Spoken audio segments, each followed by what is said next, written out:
Vocês, aqui é a professora Juliana Pereira e eu queria desejar boas-vindas nessa nossa primeira aula em que eu vou mostrar para você, através de um super mapa mental que eu elaborei, como é que você vai fazer para gabaritar processo civil na próxima prova de escrevente técnico judiciário do TJ São Paulo.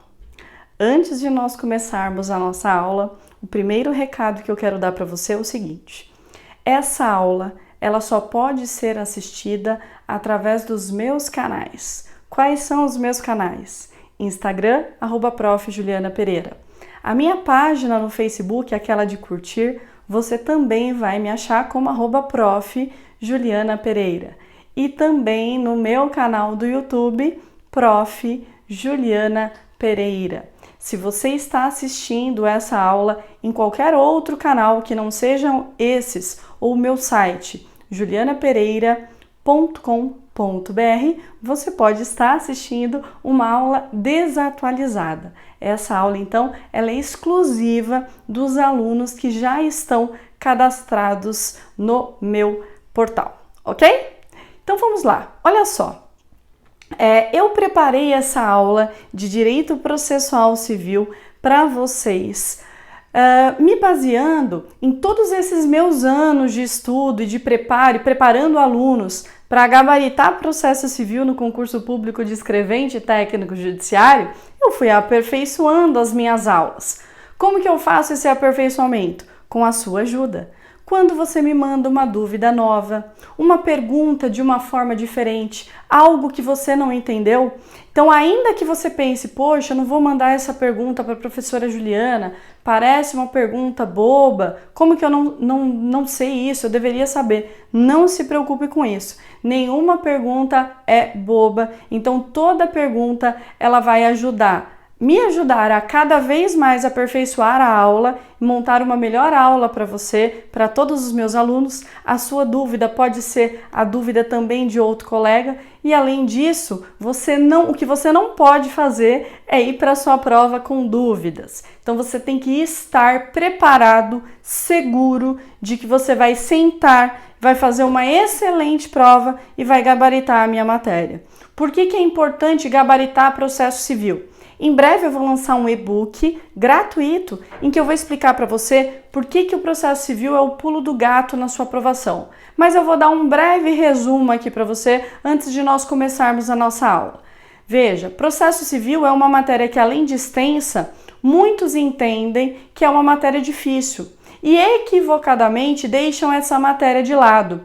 Se você está começando a estudar agora para escrevente técnico judiciário, talvez você não saiba disso, mas você que já é meu aluno e que já vem se preparando, e o ideal é que você se prepare muito antes do edital abrir para você ir preparado, veja, você sabe que é uma prova concorridíssima. Muitos dos meus alunos que serão os próximos aprovados, por que eu digo que serão os próximos aprovados? Porque eles não desistiram, eles já... na última prova, eles já estão muito perto da sua aprovação. Então, veja, estar muito perto da aprovação é quando você fica, às vezes, de fora das vagas por um ponto. Então, você que já é um concurseiro experiente, você sabe que um ponto é algo preciosíssimo, que pode ser aquele marco que vai deixar você aprovado dentre as vagas e fora das vagas. Imagina você deixar de estudar uma matéria importantíssima que é processo civil, que tem 7 questões na sua prova. Então, aquele que vai despreparado em processo civil, ele já está atrás, ele já fica para trás, porque ele vai perder 7 pontos preciosos. Agora, e mais, por conta desse raciocínio equivocado de muitos alunos que acabam deixando para estudar de última hora, de uma forma equivocada, você que é meu aluno vai sair 7 pontos na frente. Além de ser aprovado, será aprovado dentre os primeiros colocados. Eu não tenho dúvida disso. Então, por isso que processo civil, estudar processo civil com afinco, vai ser o seu pulo do gato. Professora, eu posso deixar de estudar alguma outra matéria do edital? negativo. Eu não estou falando que a minha matéria é a mais importante. Sabe qual é a matéria mais importante para você? Todas. Um bom planejamento de estudos, ele deve abarcar todas as matérias do seu edital. E todas são importantes para você, porque você decidiu ser escrevente técnico judiciário do TJ São Paulo. E quando você toma essa decisão, não existe matéria difícil, matéria fácil, matéria que eu gosto, que eu não gosto. Não importa o que eu gosto e o que eu não gosto. O que importa é que eu tenho que estar lá no dia da minha prova preparado. Preparado para quê? Preparado para gabaritar a minha prova e errar o mínimo número de questões possíveis. E assim eu estarei aprovado e mais, dentre os primeiros colocados. Estando dentre os primeiros colocados, eu garanto que eu seja chamado e nomeado mais rápido. Começo a trabalhar e finalmente vou aí ter um mundão de infinidade de outras coisas para conquistar depois que você for aprovado. Então veja, sobre o planejamento de estudos, todas as matérias são importantes. Então não fique andando para lá e para cá, de um edital para outro, sempre correndo atrás do prejuízo. Parabéns por ter escolhido estudar a partir de hoje, ainda que hoje nós não saibamos qual vai ser a data da próxima prova de escrevente técnico judiciário. Isso não nos interessa. O que nos interessa é estar preparados, ok? Bom, então, depois dessa introdução, eu quero dizer para você que se você está começando a estudar processo civil comigo agora, você vai ter uma ideia e você vai ter uma introdução de como é que você vai começar a estudar a matéria. Se você já é um concurseiro experiente, já é meu aluno, já está estudando comigo, eu tenho certeza absoluta que você, a partir de hoje, com essa aula, vai ter uma nova visão do modo de você estudar processo civil. Existem alguns pilares que eu chamo de pilares da aprovação e que são importantíssimos e é aquilo que você deve seguir para ser aprovado. Em direito processo civil, nós temos, primeiro, o estudo da matéria, o entendimento do processo civil como teoria. E isso nós fazemos através de videoaula e apostila. O segundo pilar, que eu vou pegar aqui o meu Código de Processo Civil, é o estudo da lei. E aí eu falo para vocês, essa é a lei seca. Professor, o que é a lei seca? É sem comentário. É fazer a leitura dos artigos de lei.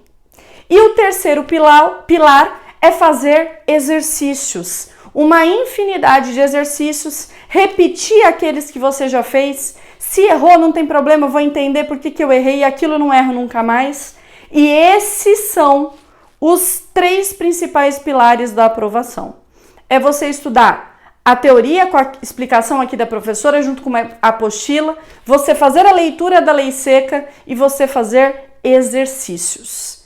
Isso é que vai fazer, é a repetição desses passos que vai fazer você se tornar um expert em processo civil para o concurso de escrevente técnico judiciário do TJ São Paulo, chegar preparado, seguro, que você vai gabaritar todas as questões. Por que esses 3 pilares são importantíssimos e você não pode abrir mão de nenhum deles?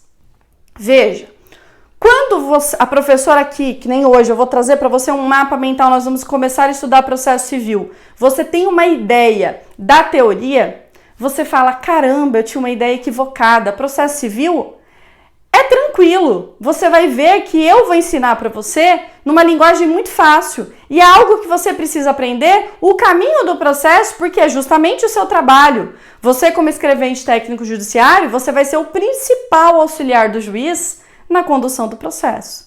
Então é inevitável estudar processo civil. O segundo passo é fazer a leitura da lei seca. Por quê? A professora explicou, quando eu for fazer a leitura do artigo, poxa, eu já não vou ler aquele artigo como se eu estivesse estudando um outro idioma que não é português. Eu já vou entender aquela linguagem. E é muito importante você entender a linguagem exata da letra da lei. Por que é isso importante? Porque embora a VUNESP ela tenha feito uma evolução, eu chamo de evolução, modificação em suas questões, a VUNESP mantém a sua tendência de cobrar letra de lei. Isso não mudou. Ainda que ela cobre isso através de uma historinha que ela vai contar para você. E é isso que eu faço nas minhas aulas. Então, quem sabe teoria não fica surpreso com nenhum tipo de questão, ainda que seja uma questão através de uma questão problema. Então isso é muito tranquilo. E eu trabalho há anos com a banca VUNESP e eu sei o que o examinador ele vai cobrar de você na sua prova. E é por isso que você vai gabaritar processo civil. O terceiro pilar é você fazer exercícios, porque com exercício você vai, além de revisar aquilo que você estudou, você vai entender como é que aquela matéria que você já estudou, aprendeu, pode ser cobrado na prova. E ainda que você saiba, você pode até errar eventualmente questões, isso é natural. Mas aquilo que você erra uma vez, você não erra nunca mais. E isso que é importante para mim. E as questões, elas vão trazer para você segurança, porque você sabe como é que você vai fazer a sua prova. As questões vão fazer com que você revise aquilo que você estudou, porque o quarto pilar da aprovação é a revisão. Por que você precisa revisar? É cientificamente provado que o nosso cérebro, aquilo que a gente não revisa, 24 horas depois você perde um pouco de memória, 48 horas depois você perde mais um percentual de memória, 7 dias depois você vai perder mais um percentual de memória e 30 dias depois você vai perder mais um percentual de memória. Então, além desses 3 pilares que eu falei para você, a revisão ela é essencial e importantíssima na sua aprovação. Ao longo das nossas aulas, você vai me acompanhando nas redes sociais, as aulas ao vivo, eu também vou explicar para você como é que você faz a revisão, ok? Bom, diante disso, nós vamos partir para a nossa aula de mapa mental, ok? Vamos lá? Então, olha só o que eu preparei aqui para você. Em primeiro lugar, o que é que você precisa estudar para a prova do escrevente técnico judiciário do TJ São Paulo em processo civil? Nós vamos aprender alguns aspectos do processo que nós falamos em primeira instância e nós vamos aprender alguns aspectos do processo em segunda instância. Por quê? Regra geral, todos os processos eles vão iniciar naquilo que nós chamamos de primeira instância, que é um procedimento que vai começar com um pedido de alguém, que é a petição inicial do autor, e vai terminar com uma decisão do juiz, de um juiz singular, um juiz que decide sozinho, que nós chamamos de sentença. Este é o processo em primeira instância. Ocorre que, pelo princípio do duplo grau de jurisdição e também pela ideia de que o juiz, por mais técnico e preparado que ele seja, ele é um ser humano, e ele pode errar, todos nós podemos errar. Então, a própria lei, ela traz a previsão de que aquele que correu, ele pode fazer a sua defesa em primeira instância e que ele não ficou contente com aquela decisão do juiz de primeira instância, ele tem direito, segundo aquela decisão que foi proferida, de apresentar um recurso. E esse recurso, ele vai subir para um tribunal e ele vai ser apreciado por um colegiado de juízes, 3 juízes, regra geral, e essa fase aqui do processo, ela vai tramitar naquilo que nós chamamos de segunda instância. Então, o que você precisa estudar em processo civil, por onde você vai começar? Por aqui. Vamos lá? Olha só. Então, em primeira instância, nós vamos estudar o chamado procedimento comum, dentre os artigos 318 até 538 do CPC. Dentro do procedimento comum, nós vamos estudar o procedimento da petição inicial até a sentença. E depois nós vamos estudar também um tópico, nós precisamos estudar, que se chama cumprimento de sentença. Professor, o que é o cumprimento de sentença? Eu explico para você. Um processo que ele começa e termina aqui em primeira instância, vamos imaginar que teve essa sentença aqui, que é a decisão do juiz, e ninguém recorreu. E vamos imaginar que nesse meu exemplo, o João foi condenado a pagar para o Manuel uma indenização por danos morais de R$10.000. O que se espera deste que foi condenado? O que se espera é que esse que foi condenado e não recorreu, ele efetue o pagamento voluntariamente daquilo que ele deve. Ocorre que na prática nem sempre isso acontece. Aquele que ganhou os 10 mil, ele precisa cobrar do outro, porque agora ele já tem uma decisão judicial, ele já tem um título executivo que diz que ele é credor de R$10.000. E esse título executivo, a partir do momento que não tem recurso, passou o prazo do recurso, nós falamos que essa decisão, ela é imutável, ela não muda mais. Então, nesse meu processo, o Manuel foi condenado a pagar para João 10 mil, acho que foi isso que eu falei, e se ele não pagar voluntariamente, o credor ele vai cobrar. Professora, judicialmente, como é feita essa cobrança? Através daquilo que nós chamamos de execução, porque já tem um título executivo, imutável e discutível, não cabe mais recurso sobre essa decisão. O que precisa fazer? Precisa intimar essa pessoa para que ele tenha um prazo, que a lei dá de 15 dias para ele pagar voluntariamente. Se ele não pagar voluntariamente desse valor de 10 mil, a lei já fala, ó, vai ter condenação aqui. Que tipo de condenação? Multa e honorários advocatícios de mais 10%.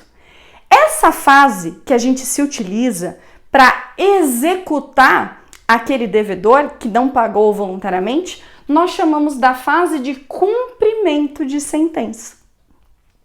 Você vai perceber que o cumprimento de sentença, que está dentro do procedimento comum, o estudo dele, você vai começar pelo artigo 513 do CPC. E ele é um tópico importantíssimo dentro do estudo da prova de escrevente técnico judiciário. Então, olha que interessante. Um dos tópicos que você tem que estudar é procedimento comum. Você sabe que o procedimento comum está dentro do 318 ao 538. O que significa esse procedimento comum? É o caminhar do processo.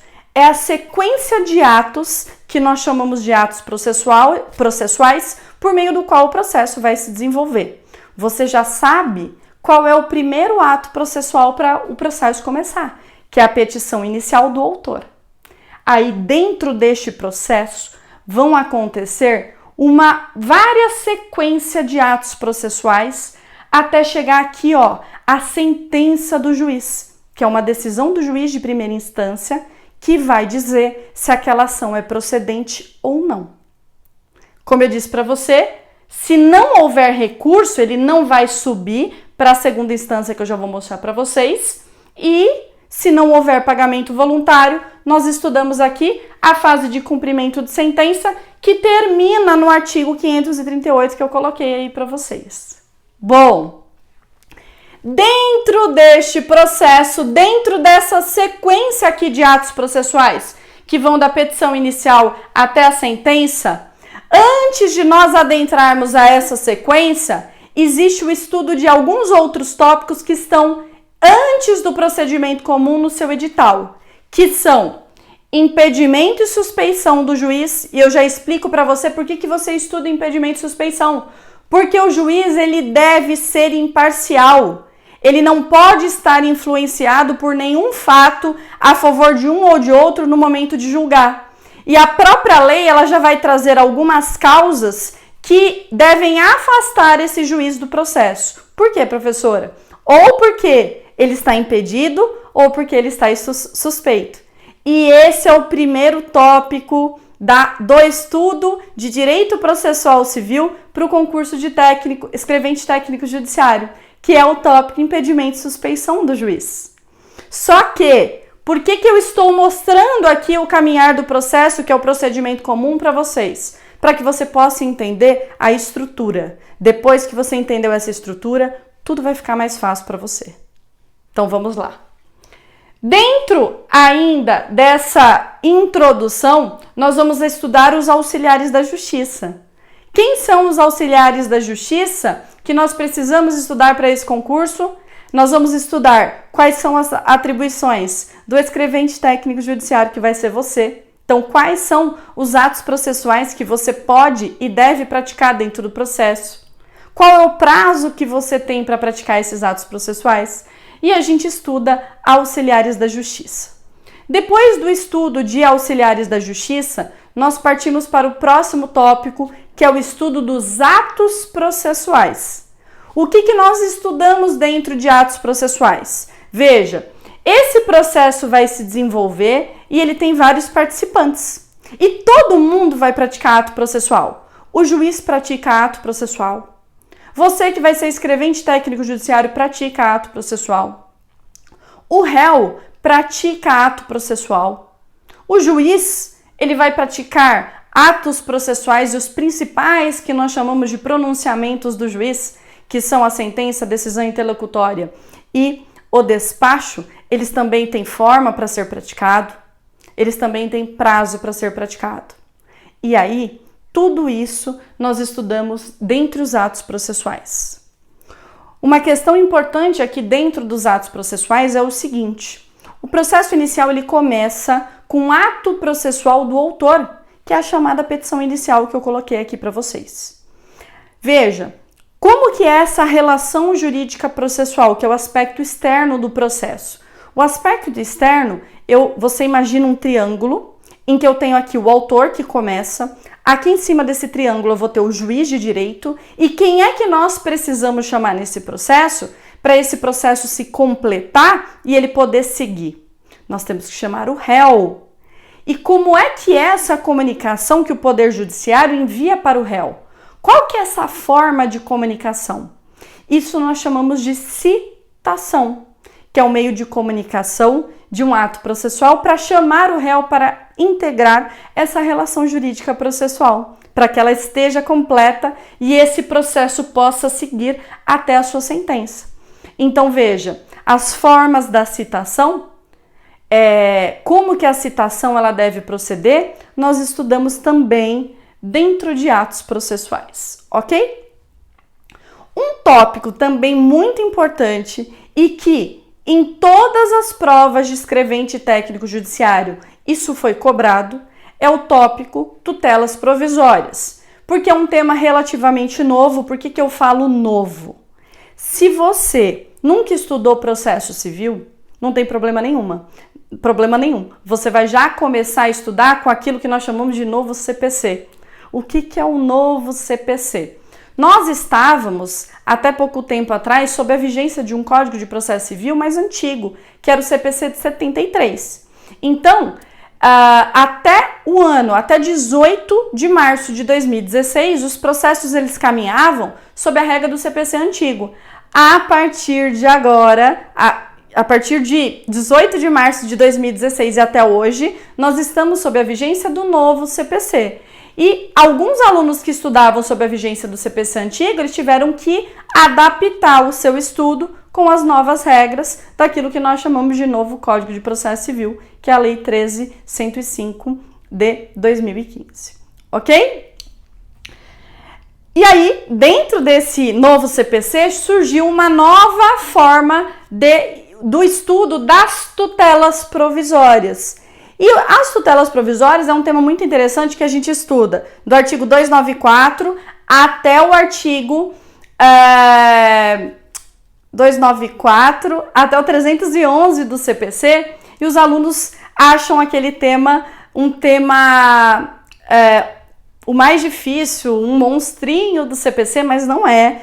Eu também faço o mapa mental das tutelas provisórias e fica muito fácil estudar. Professor, o que é uma tutela provisória? É uma decisão aqui do juiz dentro aqui desse processo, que ela vai ter um conteúdo decisório e ela poderá atingir alguém, mas hoje não é o momento de falar sobre isso.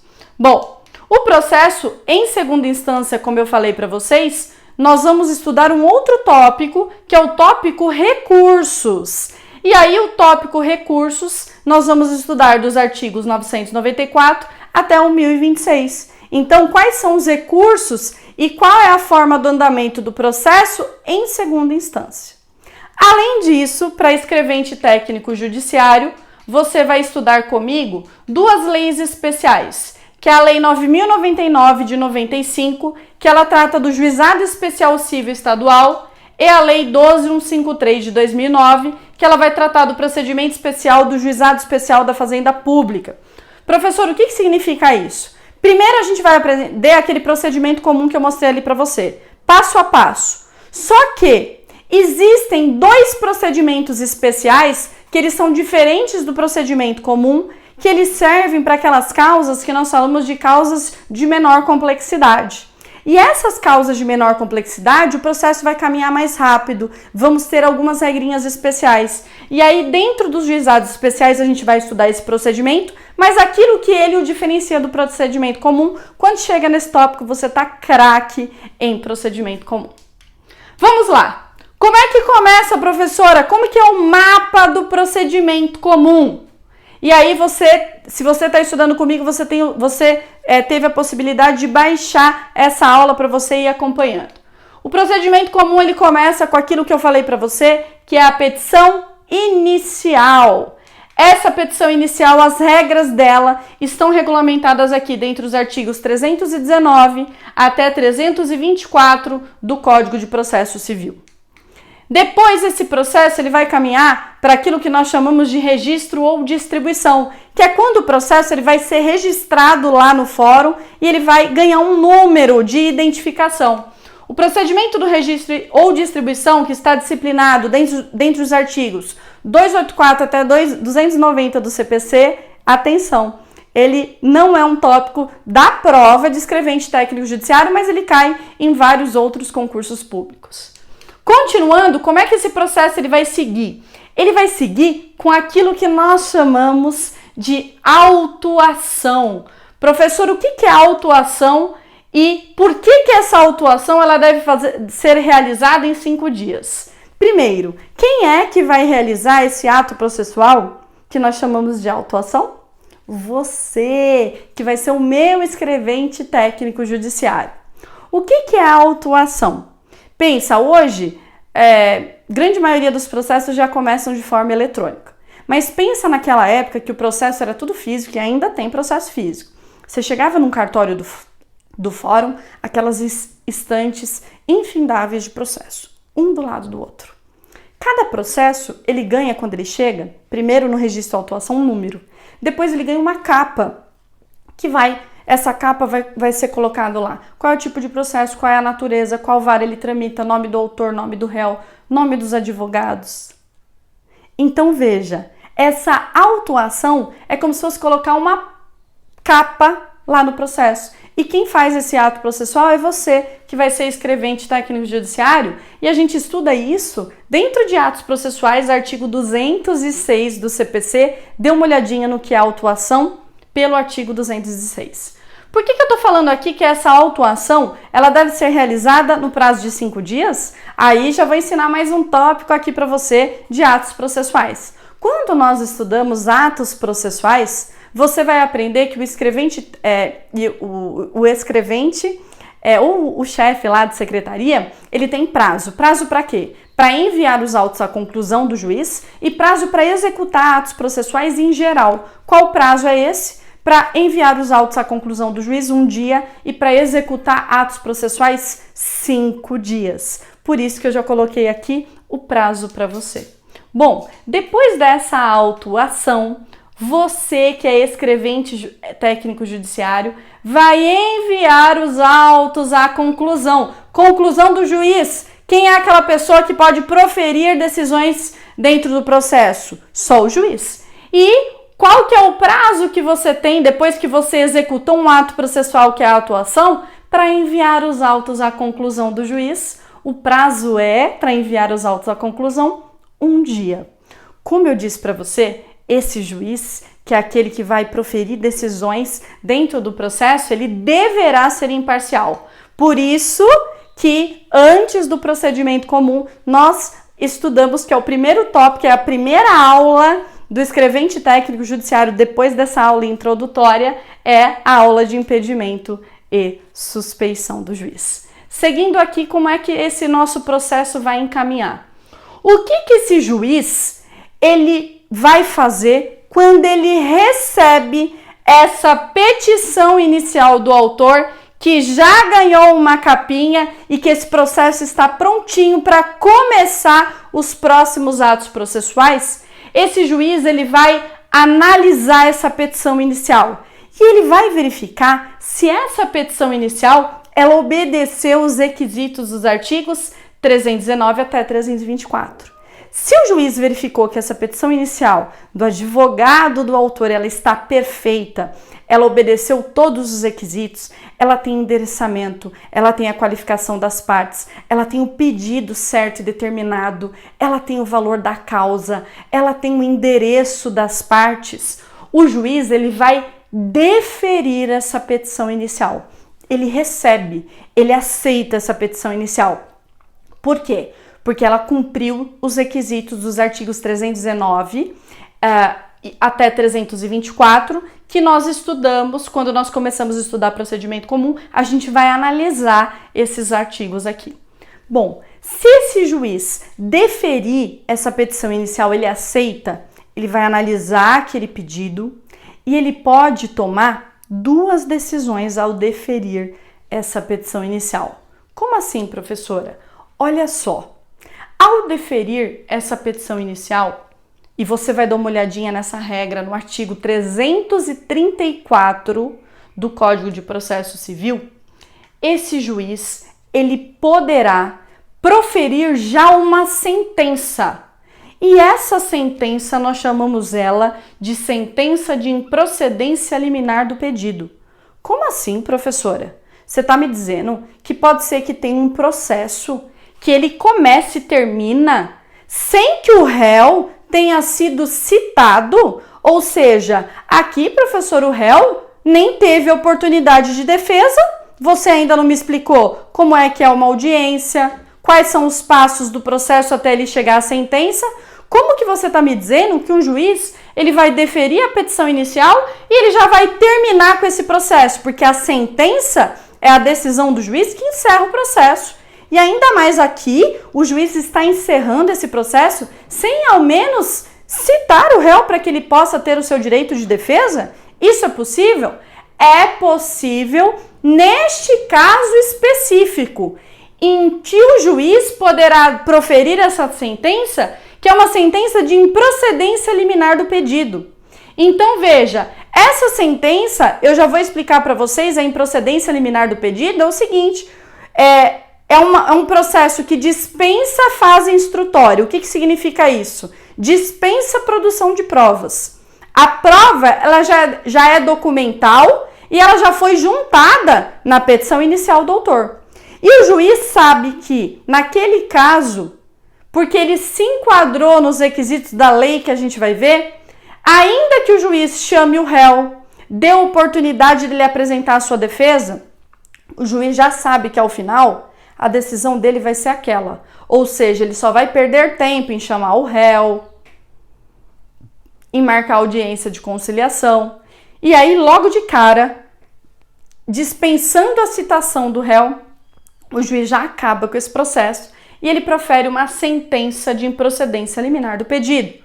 Professora, mas e se o autor não gostar, ele ficar bravo, ele tem direito de recorrer? Claro que tem direito de recorrer, e aí nós vamos ver qual é o recurso e o que vai acontecer com esse processo se o juiz proferir a sentença de improcedência liminar de pedido, e eu vou falar desse tópico na aula de hoje, ok? Bom, professora, ele também pode, ao invés de proferir sentença, ele pode verificar que não é o momento de sentença de improcedência liminar e o juiz ele pode dar continuidade nesse processo, não é? É isso mesmo. Aí, o que o juiz também pode fazer? Se o juiz verificar que não é caso de sentença de improcedência liminar, mas a petição inicial estava ok, ela estava perfeita, o que esse juiz vai fazer? Obrigatoriamente, ele vai designar uma audiência de conciliação ou mediação. E aí, atenção, sentença de improcedência liminar do pedido, você vai ler o 332, olha quanta atividade você vai ter depois da aula de hoje. O deferimento da petição inicial, você vai analisar o artigo 334 e você vai estudar o processo até aqui, olha que interessante. Como que o processo começou? Petição inicial, registro ou distribuição, autuação, qualquer processo vai ter esses passos. Aí o escrevente, depois de autuar, envia a conclusão do juiz e esse juiz vai analisar a petição inicial. Quais são as posições do juiz possíveis perante aquela petição inicial? Ele pode deferir a petição inicial e aí ele poderá, em alguns casos, proceder com a sentença de improcedência liminar, ou se ele verificar que não é sentença de procedência liminar, ele vai designar a audiência de conciliação ou mediação, e aí, depois de designar a audiência de conciliação e mediação, o autor e o réu vai ser comunicado dessa audiência para que eles possam comparecer. E aí a gente tem uma aula exclusiva de designação de audiência de conciliação ou mediação. Ok. Mas o juiz também, neste momento, ele poderá, ao invés de deferir a petição inicial, porque a petição inicial está perfeita, ele pode verificar que essa petição inicial não obedece os requisitos dos artigos 319 e 320 do CPC. E que essa petição inicial, ela não pode ser deferida, porque está faltando, por exemplo, o pedido certo e determinado, ou está faltando o valor da causa, ou está faltando o endereço do réu, a qualificação do réu. E aí o juiz não pode tocar esse processo para frente. Então o que esse juiz vai fazer? Ele vai determinar a emenda da petição inicial nos termos do artigo 321 do Código de Processo Civil. Ok? Então olha só. Qual que é a posição do juiz? O juiz pode deferir a petição inicial, e aí, se ele deferir, ele pode tomar essas duas posições, ou, se a petição inicial não estiver perfeita, ele vai determinar a emenda dessa petição inicial. Professora, se ele determinar a emenda, e aí o autor ele vai ter que completar esse inicial em quanto tempo?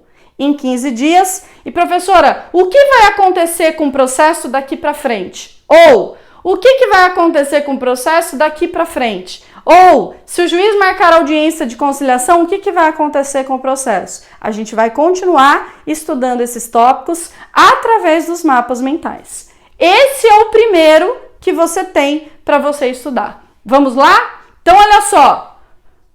Continuando aqui a nossa aula.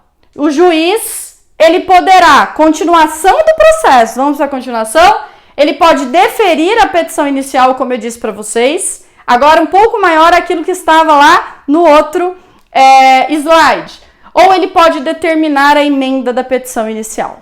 Ok. Se ele defere a petição inicial, ele pode ter duas posições. Ou ele profere uma sentença de improcedência liminar do pedido, ou ele designa, como eu disse para vocês, a audiência de conciliação ou mediação. Essa audiência, a regra geral, ela é obrigatória, ela poderá ser dispensada em alguns casos e nós estudamos essas regras na aula de audiência de conciliação ou mediação. A lei diz que, se o juiz designa a audiência de conciliação e mediação, essa audiência ela tem que ser marcada com 30 dias de antecedência.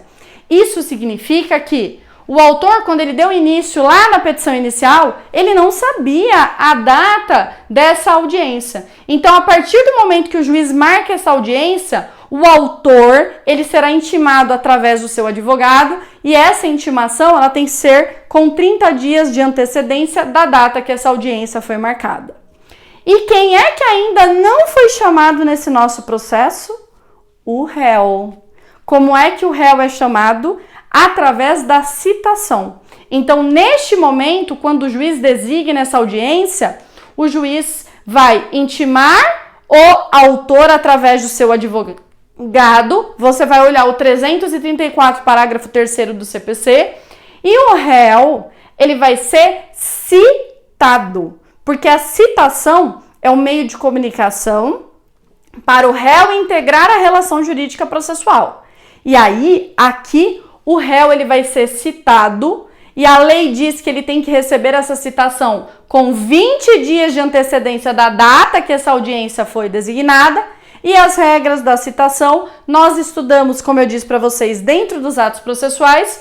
Aí você vai dar uma olhadinha quais são as modalidades de citação lá no artigo 246 do CPC. E a gente vai, neste momento em que a gente estará estudando o procedimento comum, nós já estudamos as regras dos atos processuais. Mas aqui, como nossa aula é de mapa mental, eu já vou fazendo referência aos artigos que são importantíssimos para você estudar, ok?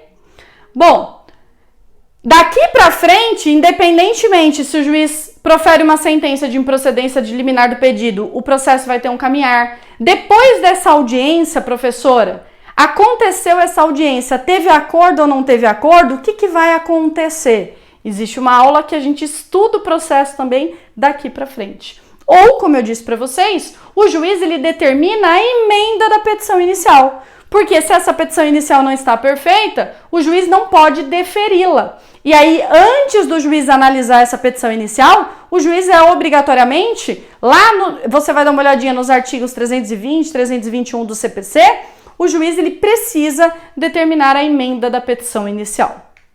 Ok. A gente já vai estudar o processo a partir daqui. Uma regra importante que eu coloquei aqui para vocês é o seguinte: as regras da citação e da intimação, que eu me referi aqui, nós estudamos dentro do tópico atos processuais. Vamos lá? Seguindo aqui a nossa aula e o nosso mapa mental, nós vamos falar agora sobre a improcedência liminar do pedido. Então, atenção, eu disse para você que o juiz, naquele momento, ele poderá deferir a petição inicial e proferir uma sentença de improcedência liminar do pedido. Professor, o que é isso? Então, quais são as regras para que o juiz possa proferir aquela sentença de improcedência liminar do pedido? E isso já foi objeto da última prova de escrevente técnico judiciário do TJ São Paulo. Vamos lá? Para que o juiz, ele naquele momento, sem citar o réu, ele profira essa sentença de improcedência liminar do pedido, o processo tem que, primeiro requisito, dispensar a fase instrutória, ou seja, dispensa a produção de provas. Que tipo de prova? Oitiva de testemunha, perícia, inspeção judicial. Então, todas as provas que o juiz precisa para decidir já foram juntadas na petição inicial. Mas, além disso, o processo ele precisa se enquadrar dentro das regras do artigo 332. Então, veja, dispensar fase instrutória, mas enquadrar-se em algum dos incisos do artigo 332. Quais são essas situações em que o juiz pode julgar o processo improcedente já liminarmente? Ou seja, o que significa liminarmente, professora? Significa que o juiz profere uma sentença contra o autor a favor do réu, sem que o réu fique sabendo. O réu nem foi citado nesse processo. Primeiro, então, dispensar a fase instrutória, mas se eu tiver, sobre aquele caso específico, súmula idêntica do STF ou STJ, ou seja, já tem uma súmula que determina que vamos imaginar que é um caso tributário em que alguém quer discutir a taxa de lixo. E já existe uma súmula que fala que a taxa de lixo é constitucional e que ela pode ser cobrada de determinada forma. Veja, se existe a súmula e o juiz verifica que o processo é sobre aquele assunto idêntico, já dispensa a fase instrutória e eu tenho súmula, seja do STF, Supremo Tribunal Federal, ou STJ, Superior Tribunal de Justiça, o juiz já acaba com esse processo, independente de citar o réu. Segunda situação, dispensa a fase instrutória, esse é o requisito para todos, e eu tenho um acórdão, então aqui não é súmula, eu tenho um acórdão. O que é o acórdão? É o julgamento proferido pelos tribunais do STF ou STJ em julgamento de recurso repetitivo. O que é o recurso repetitivo? Imagina que eu tenho vários recursos que estão chegando lá no STF e STJ, e os julgadores percebem que são casos idênticos, só muda o nome do autor. Então eu tenho vários processos, João, Manuel, Maria, Mariana, Joana, contra determinada empresa e são todos recursos idênticos. Para evitar que o tribunal julgue cada um deles sendo que são idênticos, eles chamam um e esse um vai ser de modelo. E tudo que vier idêntico àquilo fica suspenso até o julgamento desse modelo e esse modelo vai irradiar essa mesma decisão para todos. Então, todos os processos que são chamados aqui para o julgamento do recurso modelo repetitivo, então nós chamamos isso de julgamento de recursos repetitivos. É um modelo que irradia para todos idênticos. Então, toda vez que eu tiver um acórdão no STF ou STJ que julgou o modelo, que é o recurso repetitivo, obviamente, isso vai irradiar para todos. Se for esse caso, o juiz não vai perder o tempo dele, chamar o réu e continuar esse processo. O juiz já profere a sentença de improcedência liminar do pedido. Ou também, o terceiro caso, dispensa a fase instrutória e tem entendimento firmado em IRDR ou assunção de competência. O que é IRDR ou assunção de competência?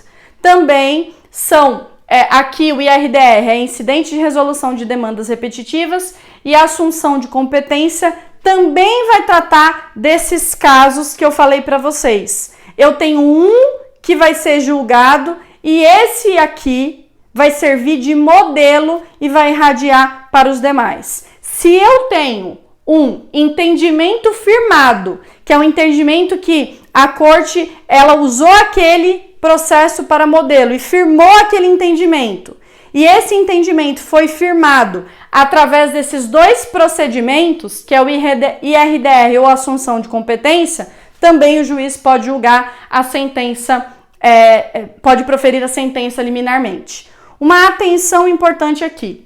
Você precisa saber do IRDR da assunção de competência aqui nesse tópico, mas nós não precisamos adentrar ao estudo do procedimento do IRDR da assunção de competência aqui para esse concurso que não cai. Você só precisa saber que se eu tenho dispensa de fase instrutória, mas entendimento firmado em IRDR ou assunção de competência, pode ser motivo de sentença de improcedência liminar. Ou também, esse específico que caiu no TJ, ele contou um casinho, disse exatamente isso, que esse caso dispensava fase instrutória e que eu tinha um entendimento do Tribunal de Justiça sobre um direito local. Então, sobre os tribunais de justiça dos estados, os tribunais de justiça dos estados, eles podem periodicamente se juntar para proferir as suas próprias súmulas sobre direito local. E toda vez que eu tenho o enunciado do TJ, dos tribunais de justiça, por exemplo, o TJ do Estado de São Paulo, segunda instância, sobre um direito que se aplica àquela localidade, também pode ser um motivo de sentença de improcedência liminar do pedido. E no parágrafo 1º do 332, ele fala que o juiz também poderá julgar o processo liminarmente, se o juiz verificar a ocorrência de decadência ou prescrição. Decadência e prescrição são dois temas de direito material que nós estudamos em direito civil. Aqui em processo civil é importante que você saiba, em alguns pontos do processo nós vamos falar os tópicos decadência ou prescrição, mas você não precisa estudar a fundo, porque o estudo da decadência e prescrição não é aqui do processo civil. Ok? Você só precisa saber que decadência ou prescrição, decadência é a perda do direito e a prescrição é a perda da pretensão, ela pode ser motivo de sentença de improcedência liminar do pedido. Aí eu vou dar um exemplo para vocês de prescrição para você entender por que o juiz julga esse processo aqui sem chamar o réu. Vamos imaginar o seguinte, o João, ele bateu no carro de José, passou no farol vermelho. José teve um prejuízo de R$3.000. Conversou com o João falou que ia pagar, depois fizeram um boletim de ocorrência, foi para casa, o João falou, pensei melhor, não tive culpa, você também foi culpado, eu não vou pagar esse prejuízo sozinho, você tem que ajudar. Aí eles discutem e aquele que bateu no carro fala que não vai pagar. Aquele que teve o prejuízo, ele pode entrar com uma ação para cobrar? Pode. Só que existe uma frase que a gente fala que é a seguinte, o direito não socorre aqueles que dormem. Como assim? Aquele que teve o prejuízo, ele pode entrar com a ação indenizatória, mas ele não tem a vida inteira para entrar com a ação, ele tem um prazo. Esse prazo, que é a pretensão que é para entrar com a ação, nós chamamos ele de prescrição. Nesse exemplo específico, uma ação indenizatória relativo a um ato ilícito, o prazo é de 3 anos. Então vamos imaginar que o José teve o prejuízo, bateram no carro dele, ele foi tentando cobrar numa boa, não teve jeito, não pode fazer justiça com as próprias mãos e lá enforcar a pessoa. Então, obrigatoriamente, tem que procurar um advogado e entrar com o pedido em juízo. E aí, veja, ele demorou 5 anos para fazer isso. E aí ele conta que o fato ocorreu em dia tal, conforme o boletim de ocorrência, e que assumiu que teve culpa, olha o boletim, teve até o desenho, papapá, e eu quero que, juiz, que você conceda para mim uma indenização por danos materiais que eu tive no valor de 3 mil, estão aqui as notas fiscais e tal. O juiz vai olhar. Qual que é a posição do juiz? Regra geral, o juiz ele vai, se a petição inicial tiver em termos, ele vai deferir a petição inicial e o juiz marcaria aquilo que eu coloquei para vocês no outro slide, audiência de conciliação e mediação. Só que nesse caso que eu estou contando para vocês, o juiz vai verificar a data da ocorrência que o próprio autor falou, o boletim de ocorrência vai falar, olha, eu sinto muito. Eu acho que se eu continuasse com esse processo, eu poderia até verificar que você teria razão, mas você demorou 5 anos e a lei diz, lá no Código Civil, aqui não é um prazo que você precisa saber, a lei diz que é 3 anos, então eu nem vou citar o réu, não vou perder meu tempo, aqui tem prescrição. E o juiz já dá a sentença de improcedência liminar do pedido. Ok? Então, olha só, você já sabe quais são as possibilidades de sentença de improcedência liminar, você vai ler agora o artigo 332 do CPC. Seguindo aqui o nosso mapa mental, então vamos lá ver como que ficou. Como que o processo começa? Petição inicial, registro ou distribuição. Aqui é a repetição daquilo que nós já estudamos. Depois nós temos a autuação. Depois da autuação vai para o juiz, conclusão do juiz. O juiz o que ele pode fazer? Deferir a petição inicial. Aí nós estamos falando do quê? O juiz deferiu, mas ele proferiu uma sentença de improcedência liminar do pedido. E agora você já sabe quais são os casos em que o juiz poderá, excepcionalmente, já proferir uma sentença de improcedência liminar do pedido. Se o juiz verifica que não é sentença de improcedência liminar do pedido, o que eu ensinei para vocês? Ele vai fazer o quê? Vai designar a audiência de conciliação ou mediação. Fechou? Ok.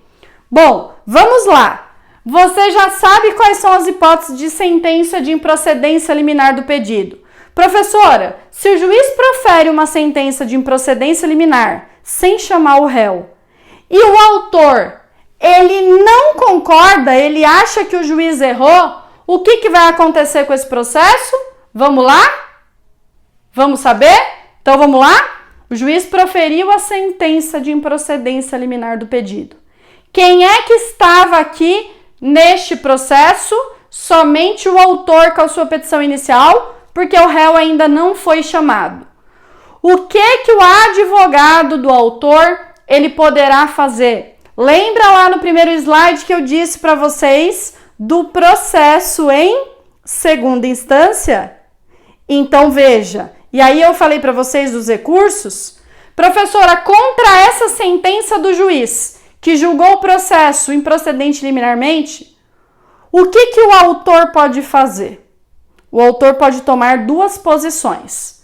Ou ele entra com recurso, porque ele não concorda com a sentença do juiz, ele acha, por exemplo, que não há prescrição, e esse recurso ele vai subir para julgamento no tribunal, ou esse autor nada faz, ele fala, realmente errei, e ele fica quietinho, e ele não recorre, e essa sentença aqui, ela vai virar aquilo que nós chamamos de coisa julgada. O que é uma coisa julgada? É uma decisão judicial imutável e indiscutível.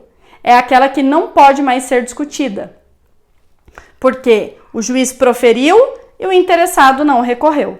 Então, olha só. Se o juiz profere essa sentença de improcedência liminar do pedido, o autor poderá recorrer. Ele pode entrar com um recurso, como eu falei para vocês. Professora, qual é o recurso? Recurso contra a sentença, nós chamamos de recurso de apelação. Então, atenção, qual é o recurso contra a sentença? É o recurso de apelação. Nós estudamos os recursos e as regras da apelação naquela nossa aula que nós estudamos todos os recursos. Ok, o autor pode recorrer. Professora, e se o autor não recorrer? Aí o que vai acontecer com esse processo?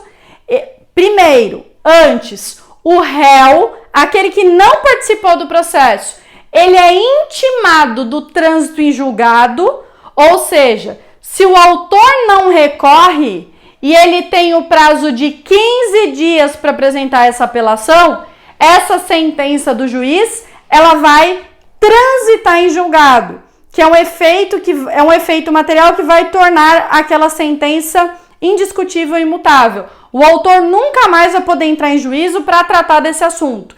E aí aquele réu que nem participou, ele só vai ser intimado. Ele vai receber uma comunicação, olha, teve um processo que era contra você, mas eu não te chamei. Eu não te chamei porque não houve necessidade. Eu já verifiquei que o autor nem tinha razão. Mas nesse momento o réu é intimado e aí ele vai tomar conhecimento que esse processo correu. Agora, se o autor recorrer, aí aqui o processo vai continuar. Por que vai continuar? A partir do momento que o autor recorre, essa apelação ela é apresentada, que é um recurso, para esse mesmo juiz aqui que proferiu a sentença. Por quê? O recurso de apelação ele é endereçado para o juiz de primeira instância que proferiu essa decisão. Qual que é o papel desse juiz? Ele vai receber essa apelação, ele vai analisar e esse juiz ele tem uma oportunidade neste momento, se ele quiser, de falar, nossa, eu errei aqui e eu vou me retratar. Se o juiz se retratar, o processo pode continuar. O juiz dá para trás. É muito raro isso acontecer, mas a lei tem essa previsão. Então, por isso que o recurso de apelação, antes de ir para o tribunal, porque é o tribunal que julga, esse recurso ele é endereçado para o próprio juiz que proferiu a sentença. Nós estudamos o endereçamento da apelação lá na aula de recursos. E aí esse juiz ele tem uma oportunidade que nós chamamos de em 5 dias se retratar. Então olha só, o autor faz o protocolo nesse processo aqui que teve a sentença, o autor faz o protocolo do seu recurso de apelação, em 5 dias o juiz ele pode manter a decisão, ele não se retrata, ele fala não, eu tinha razão, ou o juiz pode se retratar. Então, no momento que o autor faz o protocolo nesse mesmo processo aqui em primeira instância do seu recurso de apelação, em 5 dias o juiz pode manter ou se retratar-se. Se o juiz mantém a decisão dele, o que esse juiz vai fazer? Quem é que não participou ainda desse processo? O réu. O juiz vai citar o réu para apresentar as suas contrarrazões, que é a resposta do recurso de apelação. Mas, professora, você está me dizendo que o réu, ele não contestou esse processo, porque já foi caso de sentença de improcedência liminar, mas, ao mesmo tempo, ele vai ser citado para apresentar as contrarrazões da apelação? Sim. Então, atenção. Se o juiz mantém, não se retratou, esse juiz, ele vai citar o réu vai receber a citação. Para quê? Para que em 15 dias ele apresenta suas contrarrazões, sua resposta do recurso de apelação, e aí aqui o que o juiz faz?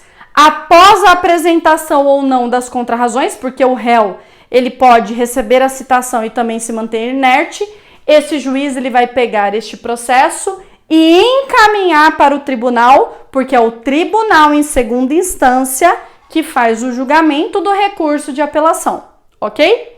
Então, olha só. Se o autor recorrer e o juiz manter, o juiz vai mandar citar o réu e esse processo é encaminhado para o tribunal. E aí o tribunal vai fazer a análise desse recurso de apelação. E neste momento o tribunal pode entender que o juiz tem razão, mantém, ou o tribunal pode entender que o juiz errou, reforma, o processo volta para continuar de onde parou, ok? Bom, professora, e se o juiz verificar que ele errou dessa sentença e ele se retratar em 5 dias? Aí o que vai acontecer com esse processo? Ele volta para essa fase aqui, como se o juiz tivesse logo de cara, ao invés de proferir a sentença, o juiz faz o quê? Quando ele defere a petição inicial, ele vai designar a audiência de conciliação ou mediação e aí ele vai chamar o réu para comparecer e integrar essa relação jurídica processual. Então, atenção, se o juiz se retratar, ele verificar que ele errou, aí segue o processo com a citação do réu.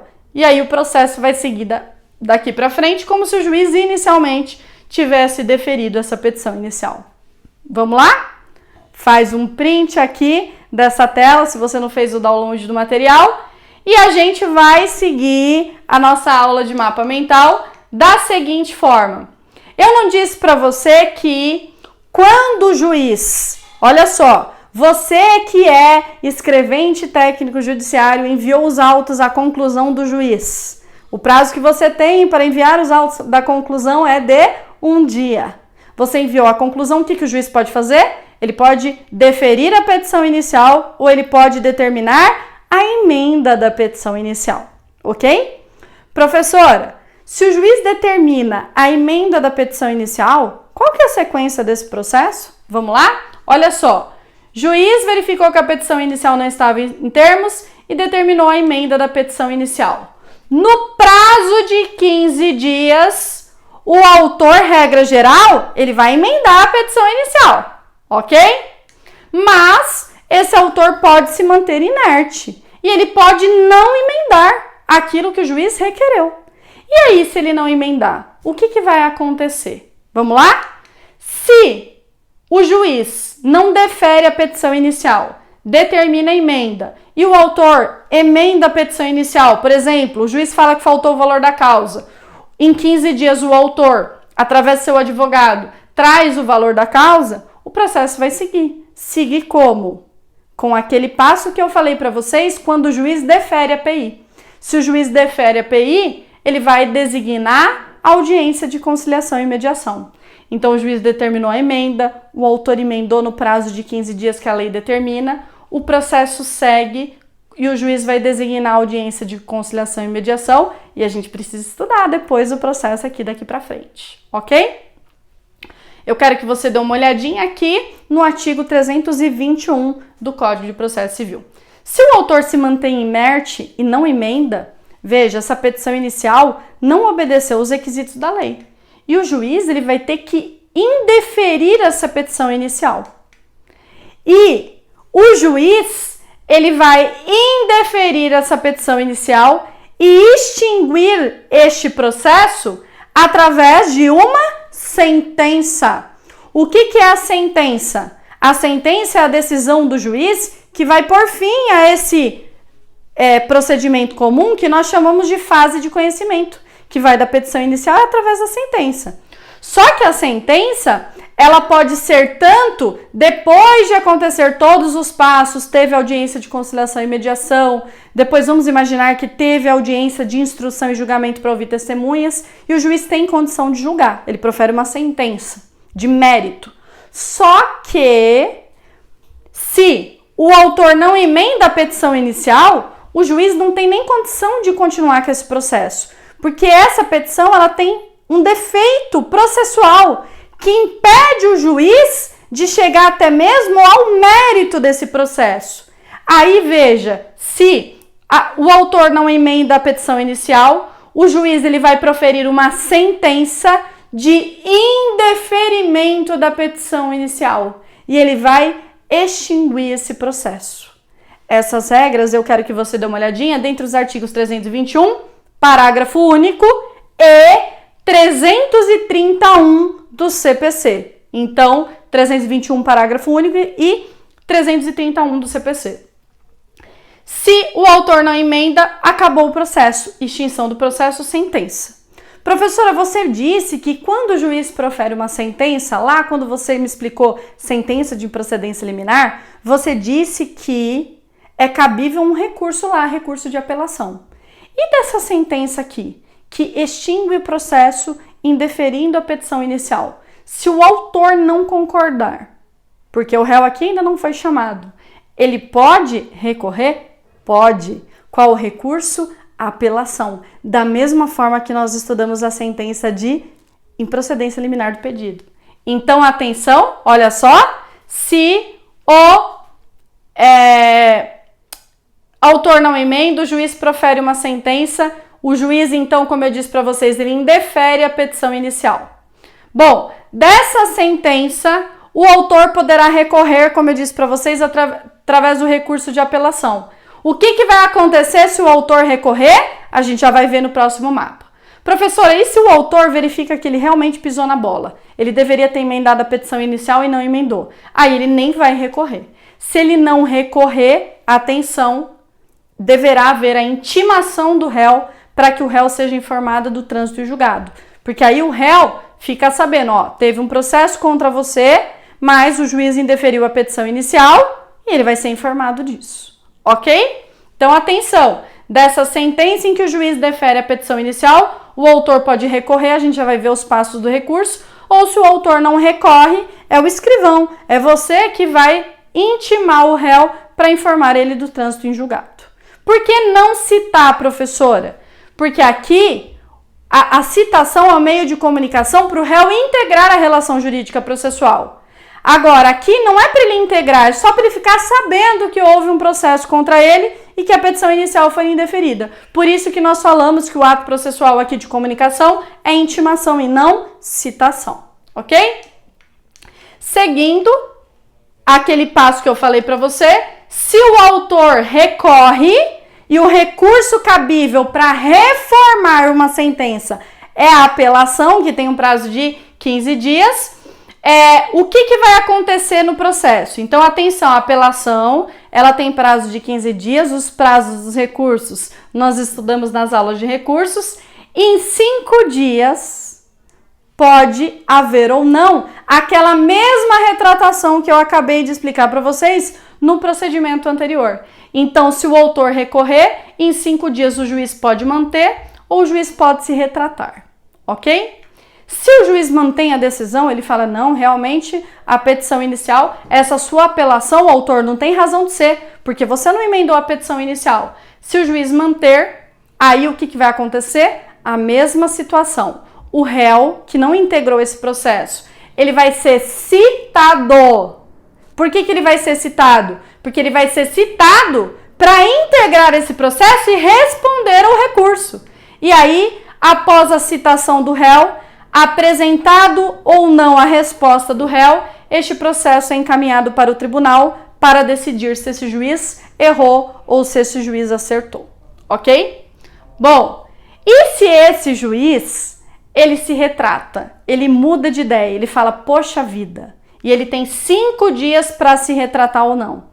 Ele fala, poxa, realmente eu pisei na bola aqui, o autor ou emendou a petição inicial e eu não vi, ou eu achei que a emenda, embora tenha sido feita, estava incorreta, esse juiz pode se retratar, mudar de ideia. Se o juiz muda de ideia, aí o recurso ele perde o objeto, nem vai para o tribunal e o processo segue daqui da mesma forma. Então segue o processo e o juiz vai seguir como se ele estivesse deferindo desde o começo essa petição inicial e vai designar a audiência de conciliação ou mediação, ok?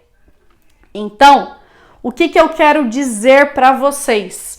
Que o estudo do processo civil, ele deve ser feito dessa forma, respeitando esses 3 elementos. Primeiramente, você deve entender a estrutura. A partir do momento que você estuda, você entende a estrutura do processo civil, nós poderemos ser capazes de adentrar ao estudo das minúcias. O que seria isso? Nós vamos ter uma aula exclusiva em que nós vamos estudar os recursos, aí nós podemos estudar a apelação. Nós temos uma aula em que a gente estuda a audiência de conciliação e mediação. e nós temos uma aula depois que nós estudamos só a sentença, só o cumprimento de sentença, uma aula de juizados especiais, só que sem entender toda essa estrutura, você infelizmente não consegue, você não tendo essa base, o seu estudo do processo civil, se ele começar artigo por artigo, se o professor ele começa de outra forma, já inicialmente ele está trazendo uma dificuldade para você que não há necessidade de você ter essa dificuldade. Então, por isso, essa aula introdutória em que nós trazemos o mapa mental do processo, ela é essencial para você iniciar os seus estudos do processo civil. Eu queria dizer para você ter uma atenção com o seguinte: professora, eu entendi todo o processo. Aí você chegou em todos esses casos, o que você vai observar? Que nós chegamos neste tópico aqui, nós paralisamos aqui, no momento que o juiz ele designa a audiência de conciliação e mediação. Professora, designou essa audiência de conciliação e mediação, eu já sei o que vai acontecer porque você me falou. Você disse que o autor vai ser intimado com 30 dias de antecedência e o réu vai ser citado para comparecer. Aconteceu essa audiência. Teve acordo ou não? O que vai acontecer daqui para frente no processo? A gente vai estudar na nossa próxima aula, ok? Então, na nossa próxima aula, nós vamos estudar o processo petição inicial, registro ou distribuição, autuação. Esse processo é enviado à conclusão do juiz. O juiz, vamos imaginar, defere a petição inicial, marca a audiência de conciliação ou mediação. O que acontece a partir daqui? Aí nós vamos estudar todos os atos processuais até chegar na sentença. Eu espero que você tenha gostado da aula de hoje. Essa primeira aula ela foi um pouco mais longa, porque eu precisava chegar aqui nesse tópico com você. A nossa segunda aula de mapa mental, ela vai ser um pouco mais breve, mas você vai perceber que nós vamos finalmente formar este processo e você vai entender toda essa estrutura do processo civil que vai facilitar os seus estudos daqui para frente. Muito obrigada por você ter acompanhado essa aula. Grande beijo, bons estudos, até mais!